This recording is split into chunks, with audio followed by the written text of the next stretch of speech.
నమస్కారం అండి. నేను మీ ఆస్ట్రోన్యూమరాలజిస్ట్ రహిమాన్ని మాట్లాడుతున్నాను.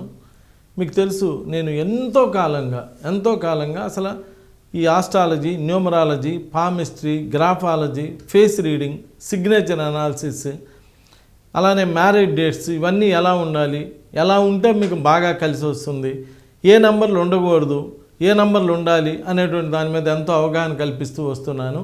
ఇప్పుడు వచ్చేటప్పటికి ఫోన్ నంబరు 6565. ఈ 65 అనేటువంటి నంబరు లెస్ మెంటల్ స్ట్రెంగ్త్. ఈ 65 అనేటువంటి నంబర్ ఉన్నటువంటి వాళ్ళందరూ, అంటే వాళ్ళు ఏ డేట్ ఆఫ్ బర్త్లో పుట్టినా మీకు జనరల్గా ఏం చెప్తారంటే 6-5-11 అంటే రెండో నెంబర్ కాబట్టి అది ఉండొచ్చు, 2వ తారీఖు పుట్టిన వాళ్ళకి అది బాగానే ఉంటుంది అని చెప్పి. నేను కాదంటం లేదండి.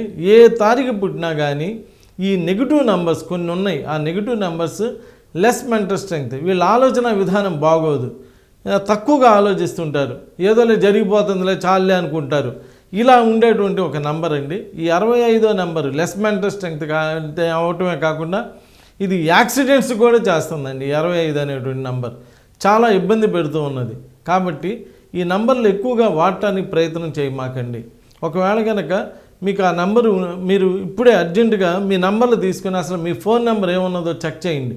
మొత్తం 10 నంబర్లు యాడ్ చేయండి. వచ్చేటువంటి నంబర్లు 9+5+6+ ఇలా ఉంటాయి కదా, ఈ 10 నంబర్లు యాడ్ చేయండి.